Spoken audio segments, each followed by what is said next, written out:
안녕하십니까. 네, 오늘도 참선과 다이어트라는 주제로 한번 말씀을 드려보겠습니다.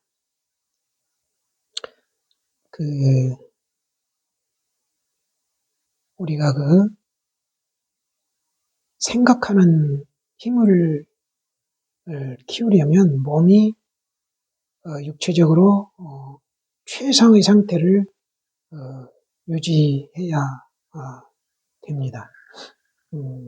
그래서 저는 체질량 지수가 굉장히 중요하다고 생각을 합니다. 전에는 몰랐는데, 그래서 제가 체질량 지수에 딱 정상 체중이 들어오니까, 앉는 것도 편안하고, 또 이 참고하는 힘, 화두를 참고하는 힘, 사유력이 굉장히 커지는 것을 느낄 수가 있어요. 한마디 집중력이 강해진다고 그럴까? 그래서 이제 저는 어떻게 다이어트를 했느냐. 일단 탄수화물을 거의 안 먹는 걸로 그렇게 식단을 짰습니다. 왜냐하면 쌀로 지은 밥을 먹으면 구강염과 혀가 막 골마요. 그래서 이게 이제 처음 초기에는 한 일주일 되면 이게 낫고 그랬는데, 이게 오래되니까 한 보름이 가고 그래요. 아주 고통스럽죠, 이게. 이제 그래서 원인을 처음에는 몰랐는데, 우연히 이제 국수를 먹으면 좀 빨리 나은 걸 알아서 이제 국수를 먹고 그랬는데, 또 다 낫고 나면 또 쌀밥을 먹어요. 왜냐하면 이제 주변에 신도분들이 그렇게 국수만 먹어서 되겠냐고 이렇게 하면 또 솔깃해가지고 또 밥을 먹어요. 먹다 보면 또 굶어. 그래서 그 생활을 참 10여 년 이상 반복하다가 이게 안 되겠다. 국수만 먹든지 해야 되겠다 해서 국수로 완전히 돌리고 이제 또 빵을 먹죠. 빵도 이제 제가 좀 빵은 좀 설탕이 많이 들어가니까 제가 좀 이제 구워요. 이제 설탕 안 넣은 걸로 해서 이렇게 구워가지고 이제 조금씩 먹습니다. 그래, 탄수화물, 단백질, 지방, 이 탄단지, 이 중에 이 탄수화물이 인슐린을 제일 많이 분비하게 하는 거예요. 그렇게 되면 이게 이제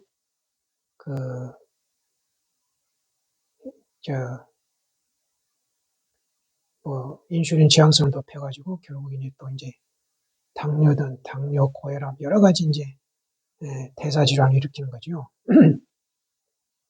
그래서 일단 다이어트 하는 데는 탄수화물을 줄이는 것이 가장 중요한 것 같아요. 그래서 저는 주로 이제 콩을 좀 많이 먹고 그다음에 땅콩도 좀 많이 먹습니다. 그냥 특별히 어떤 양을 정해놓고 먹는 것이 아니고 요즘은 이제 배추를 좀 많이 끓여서 한 그릇 먹고 그다음에 무도 좀 먹고 싶은 건 먹고 그다음에 이제 견과류, 호두나 해바라기씨, 호박씨 이런 걸로 배를 채웁니다. 어느 정도 차면 이제 또 이제 그만 먹고 그런데 60kg 이하로 이제 내려가면 이 이석 때문에 이거를 어떻게 좀 해결해야 되는데 이 이석이 해결이 안 되면 좀 더 체중 감량이 힘들 것 같아요. 그래서 이제 지금 음식 먹는 것은 그렇게 먹고 있습니다. 그러면 이제 구강염이 완전히 해결이 됐죠. 이제 이게 혀가 검고 구강염증 생기는 이것이 이제 이 양방에 가면은 베체트병이라고 그래요. 베체트병. 이 베체트병이 뭐냐면 이 입하고 어떤 생식기 계통에 이렇게 염증이 생긴대요. 저도 심할 때는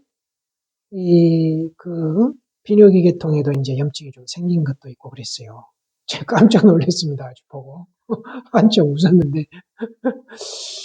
확실히 맞더라고요. 베체트병이.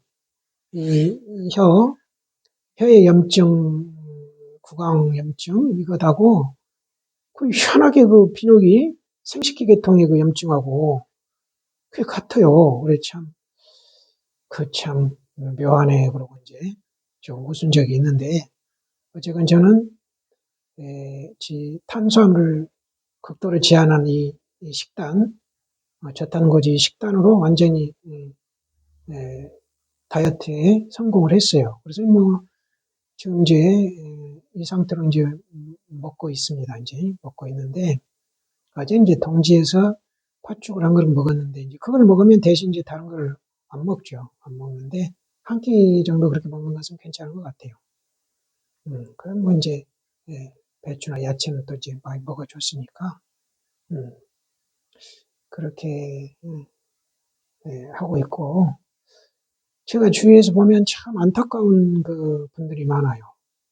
조금 식단을 조금 조절을 하면 좋아질 텐데, 지금 이 시대는 어떤 음식을 못 먹어서 병이 생기는 게 아니거든요. 너무 많이 먹어서 병이 생기는 것이지, 적게 먹어서 병이 생기는 게 아니거든요. 일단 그것을 아셔야 돼요. 그것을. 우리 불자인데 그걸 아셔야 되지, 자꾸 뭘 못 먹어서 병이 온 줄 알고 자꾸 뭘 더 먹지 이러면 병 낫을 수가 없어요. 이제 병이 오는 순서가 이게 이제 비만이라는 게 이제 탄수화물이 문제입니다. 탄수화물을 많이 먹어서 이게 몸에서 미쳐다 소비를 못하면 이제 몸은 저장을 하잖아요. 우리 몸은 이렇게 윤회를 하면서 DNA가 그걸 기억을 하고 있어요. 언제 또 굶주릴지 모르거든요. 그러니까 항상 들어오면 남는 것은 지방으로 저장을 하는 거예요. 지방으로. 왜냐하면 지방이 가장 부피가 적기 때문에 그렇게 하는 거거든요. 몸이 아주 과학적이에요. 알고 보면. 그래서 탄수화물을 많이 먹게 되면 일단 이제 포도당이 혈관에 돌아가면 인슐린이 물고 가서 이제 세포가 그걸 받아들여야 되는데, 세포는 이미 포도당이 더 필요하지 않단 말이에요. 그러니까 세포가 못 잡아주는 거예요, 그 포도당을. 그러면 이제 혈액 속에 포도당이 많이 돌아다니면 이게 이제 혈당이 높아지는 거고, 이 혈당이 높아지면 이게 이제 그 문제만 있는 게 아니고, 혈액이 끈적끈적해질 거 아니에요, 이제. 포도당이 많으면. 끈적끈적해지면, 여기서 이제 문제가 많이 생기는 거예요. 혈액이 끈적하면 흐름이 늦어질 거잖아. 흐름이 늦어져. 혈액, 순환하는 흐름이 늦어져. 그러면 이게 저혈압으로 가는 거거든요.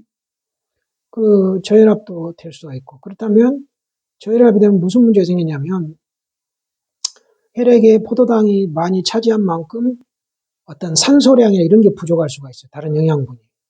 그러면, 이게 우리 몸을 순환하는데 뇌에서 만약에 예를 들어서 산소가 좀 부족했다. 그러면 뇌는 이 똑같은 산소량이 있는 피에서 산소를 더 많이 흡수하려면 어떻게 해야 되겠어요? 이 흐름을 빨리 해줘야 되거든. 심장 박동을 더 빨리 뛰게 하는 거예요. 그러면 이 피의 흐름이 빨라지면서 똑같은 산소량에서 흡수하는 산소를 더 많이 할 수 있잖아요. 필요한 산소를, 뇌가. 그런 원리거든요. 그래서 저혈압은 반드시 고혈압으로 가게 돼 있대요. 그쪽 계통 여자분들 말씀이 그러시더만, 겪어보면 그런 것 같아요. 저도 이 저탄고지 이전에 혈압이 110에서 70대 였어요. 110에서 70 사이였거든요. 수축교혈압 110, 이완계혈압 70 이쯤 되는데, 지금 또 이 다이어트 생활 중에 중요한 게 있어요. 소금과 따뜻한 물. 이게 아주 중요합니다. 이게 아주 중요해요. 그래서 저는 이제 그 3회 주겸, 3회, 9회 주겸은 너무 비싸기도 하고 3회 주겸을 사서 이제 그걸 물에 녹여가지고 이제 그 물주겸을 만들어서 그걸로 이제 물하고 타서 이제 먹거든요. 처음에 이제 막 시작해서는 너무 많이 먹어가지고 혈압이 150에 90까지 이렇게 올라가더만요. 그러다가 조금 이제 적당히 줄여가니까 지금 130에 80 이렇게 지금 유지를 하고 있거든요. 이 혈압에도 참 문제가 많습니다. 이 고혈압 기준이 뭐 120에 80으로 잡아가지고 거기에 벗어나면 다 고혈압으로 이렇게 고혈압 약을 처방을 하는데 이게 문제가 많다고 주장하는 사람들이 많아요. 네, 그렇죠. 나이 70대, 80대까지 다 120, 80이 정상이라고 하면 이게 말이 안 되잖아요. 이게 못 늙어가는데. 그건 또 다음에 말씀드리라고. 어쨌건 이 탄수화물이 우리 몸에 많이 들어오면 그 인슐린을 분비시키고 그렇게 해서 혈액순 이제 혈당 높아지고 그 당뇨, 고혈압, 고지혈증, 통풍 이제 그러다 보면 혈액이 탁해지면 혈액을 또 심장에서 거르잖아요. 또 거를 거 아니에요. 노폐물을 거르는 데서. 그러면 또 이제 신장도 망가지는 거예요. 신장도 망가지고. 그 다음에 이 넘쳐나는 당을 또 간에 저장할 거 아니에요. 간에 저장하면 지방으로 이제 저장한다잖아요. 그래서 이제 지방간이 되고. 이런 현대병, 고혈압, 당뇨, 이런 병의 근원은 탄수화물이라, 탄수화물. 그래서 탄수화물을, 좀, 극도로 제한을 하셔야 되고, 탄수화물. 밥, 빵, 면, 떡. 탄수화물 어떤 거냐? 밥, 빵, 면, 떡. 대표적인 거잖아. 밥, 빵, 면, 떡. 이거 뭐 한번, 안 먹으면 또 안 먹게 됩니다.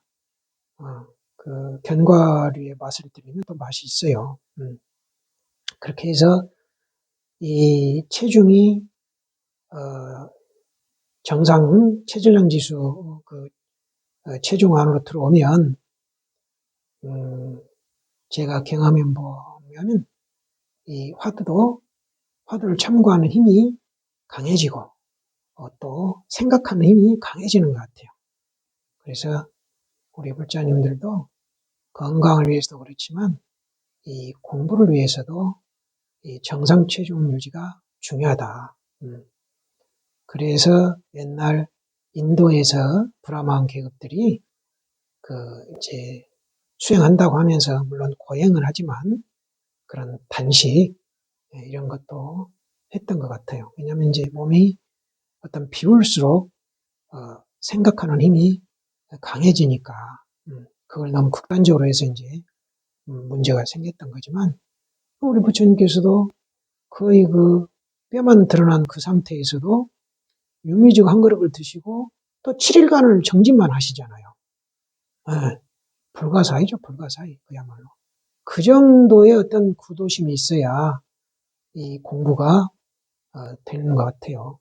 그래서 오늘 좀 그 말씀을 좀 드려보고 그 다음에 또 이제 신신명에 보면은 이제 정도가 이제 그 영가 현각선사가 이제 남겨놓으신 정도가를 보면은 심식은 법시진이니 양종유여 경상흔이네 흔구진제 광시현하고 신법상망성적진이네 마음은 뿌리요 법은 티끌이니 둘은 마치 거울 위의 흔적과 같네.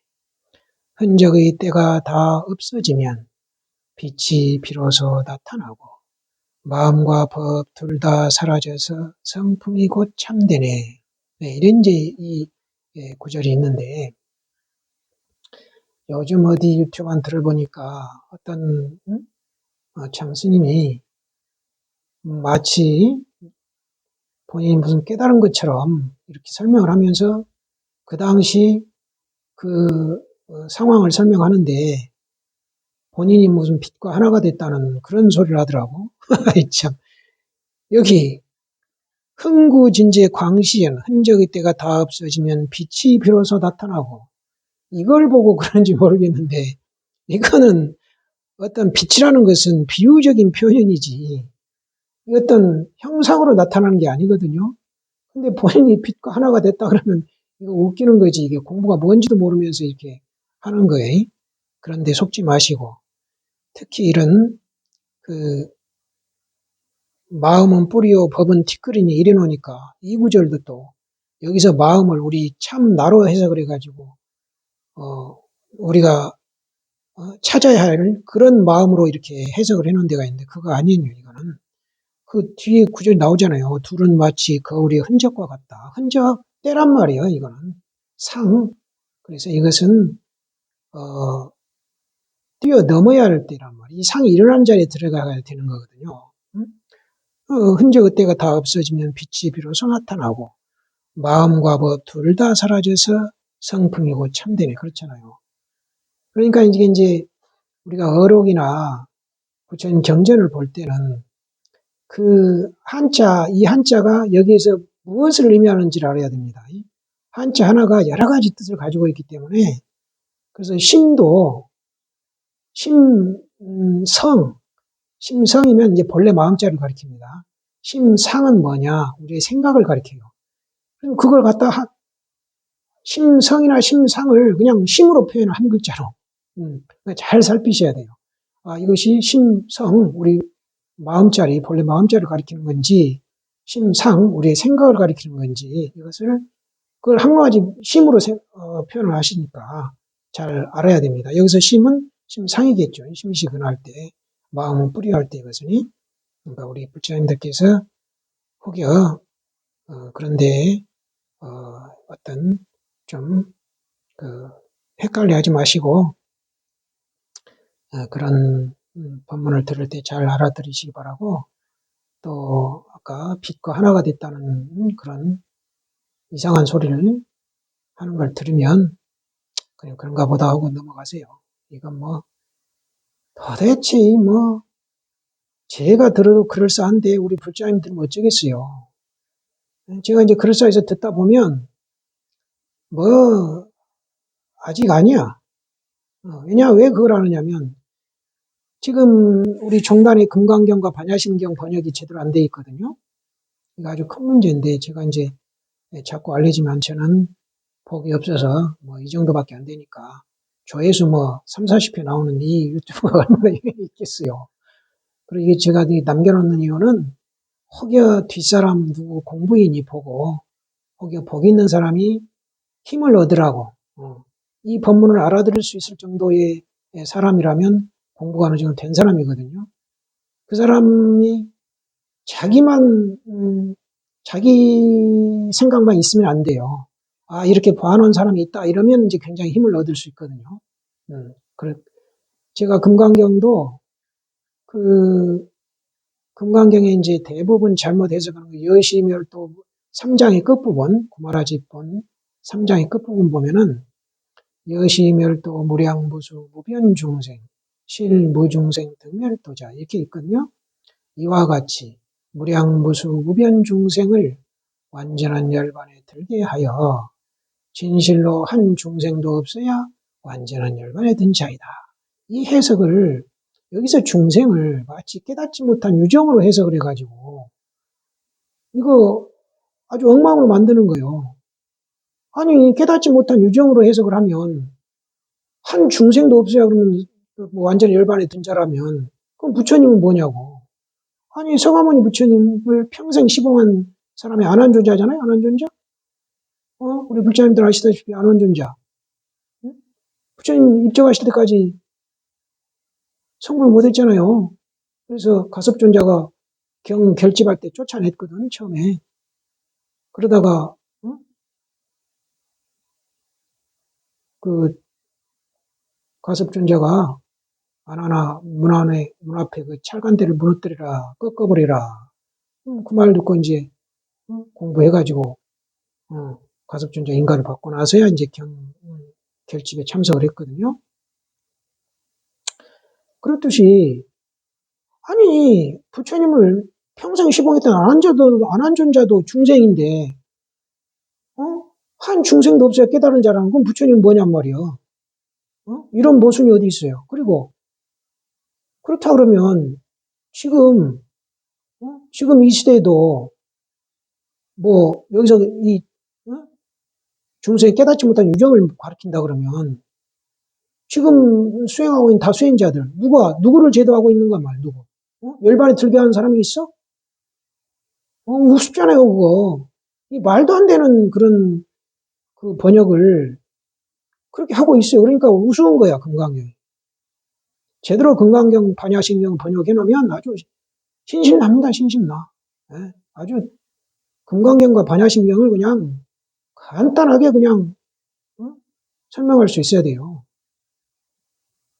이 지금 유튜브 보신 분들은 제가 반야심경과 금강경 올려놓은 게 있어요. 그럼 들어보시면 되고 또 제가 아까 심식은 법시진이 이 글귀도 그냥 심식은 법시진 딱 이렇게 쳐보면 다음에 딱 뜹니다. 원문을 보고 싶으면 그래서 한번 보시면 될 것 같아요. 제가 이제 좀 능숙하면 이런 것도 좀 또 올려드리고 그러면 좋을 것 같은데 이 산골 그 수행자가 되다 보니까 아주 불편해요. 제가 익숙하지는 못해요. 할 수가 없어요. 할 줄 모르니까.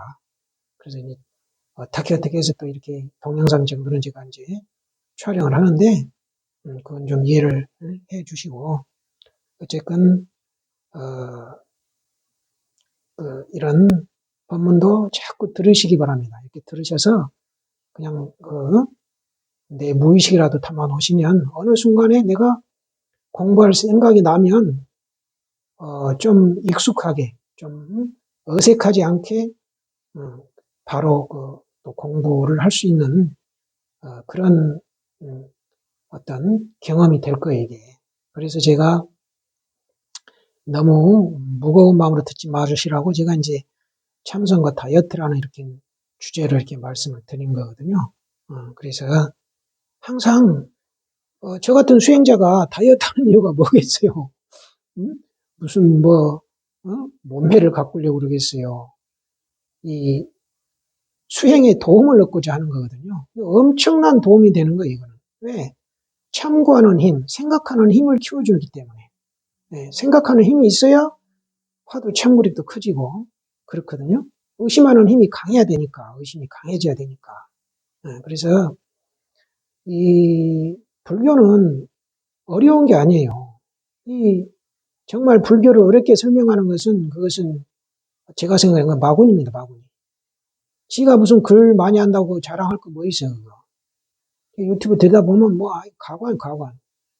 뭔가 미사여를 늘어놓고 처음 듣고 있다 보면 이 사람이 지금 무슨 소리 하는지를 모르겠어. 불교는 그게 아니고 부처님 그 가르침은 간단합니다. 생각이 일어나면 그 생각을 돌이켜가지고 그 생각이 일어난 자리에 들어가는 거예요. 그래서 부처님 당시는 비파사나를 하셨어요. 비파사나를 하셨고 그게 중국으로 건너와서 중국 선사들이 생각해 보니까 이 화두 하나 가지고 의심하는 거하고 똑같다. 다르질 않더라.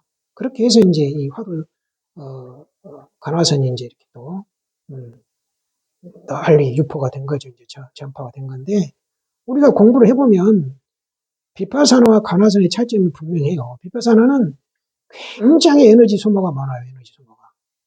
생각을 계속 자기 일어나는 생각을 따라가면서 돌이켜가지고 그 자리에 들어가려고 하기 때문에, 그래서 우리의 그 생각이 일어났다 사라지는 그 습도 다스려지지가 않아요.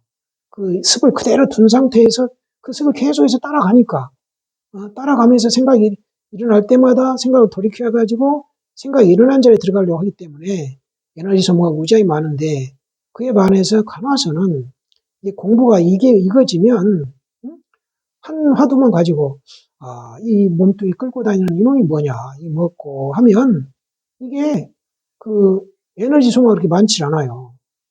그래서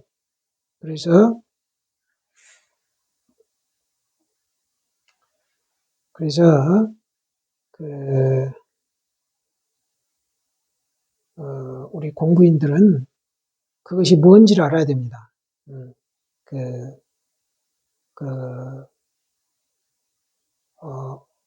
간화선과 비파사나 이 차이를 아셔야 돼요. 공부를 해보면 금방 알 수가 있어요. 뭐 비파사나가 좋니, 간화선이 좋니, 그런 논쟁할 것도 없습니다. 나한테 맞는 거 그거 해야지. 뭐 이것이 좋은가 봐 이쪽 좀 했다가 안 되면 또 이게 좋은가 또 이쪽으로 들어갔다가 백날 그래 봐야 시간만 낭비되고 아니거든요. 그러니까 그 불교가 뭔가 해가지고 막 이것저것 이 경전 저 경전 뒤적거릴 거 없어요. 반야바라밀경은 딱 두 가지입니다. 반야심경하고 금강반야바라밀경. 우리가 말하는 반야심경하고 금강경 두 가지예요. 네? 두 가지입니다. 그것만 해도 충분해요. 그것만 해도 공부하는데 충분하기 때문에 더 남겨놓을 필요가 없는 거예요. 부처님께서. 그래서 반야심경하고 금강경이면 족하죠. 아까 말씀드렸던 여시멸도 무량무수 우변중생 실무중생 등멸도자. 이게 뭐예요, 이게? 이게 비파사나를 설명한 거거든요. 비파사나. 부처님 당신이 하셨던 비파사나니까. 그렇지만 요즘 시대에는 간화선, 화두 들고 참고하는 거. 이게 똑같은 거거든요. 다만 더 수승하다. 에너지 소모가 적기 때문에. 그래서 우리 부장님께서도 두 가지 공부에 있다는 것을 들어두시고 또 건강을 위해서 이렇게 다이어트를 하시면서 건강해지거든. 건강해지면 뭐 하겠어요? 100세를 살면 뭐 하겠어요? 100살 살고 나면 죽고 싶을까요? 저는 그게 참 궁금해요. 그래서 우리 불자님들께서 한번 그런 생각을 한번 해보면 좋겠어요. 내가 3일 뒤에 죽는다. 오늘, 내일, 모레 죽는다. 그러면 내가 가장 아쉬운 게 뭘까? 이 남은 시간을, 남은 3일 동안 뭘 하는 것이 내가 후회가 없을 것인가? 이걸 한 번씩 가끔 한번 생각해 보면 좋겠어요. 내가 3일만 살 수 있다면. 내가 3주만 산다 그러면. 내가 3개월만 남은 시간이 3개월이라 그러면. 내가 그동안에 무엇을 할 것인가? 이 생각을 한 번씩 해보시면은, 무엇이 지금 가장 중요한 것인지, 무엇이 중요한디, 무엇이 중요한디, 이걸 알 수 있을 것 같아요. 그러면 남은 시간 뭐 해야 되겠어요? 웰다잉을 준비해야 된다니까, 웰다잉. 이 사바세계와의 아름다운 이별, 이 몸뚱이와의 아름다운 이별을 준비하는 것이 가장 남는 일 아니겠어요? 수만금을 가진들, 그걸 가지고 가지 못하잖아요. 그거 어디다 쓸 거요? 하루 3끼 먹으면 족하지. 더 먹으면 불편하다니까, 더 먹으면. 그래서, 오늘 또, 한 말씀 드려봤습니다. 네, 이만 줄이겠습니다.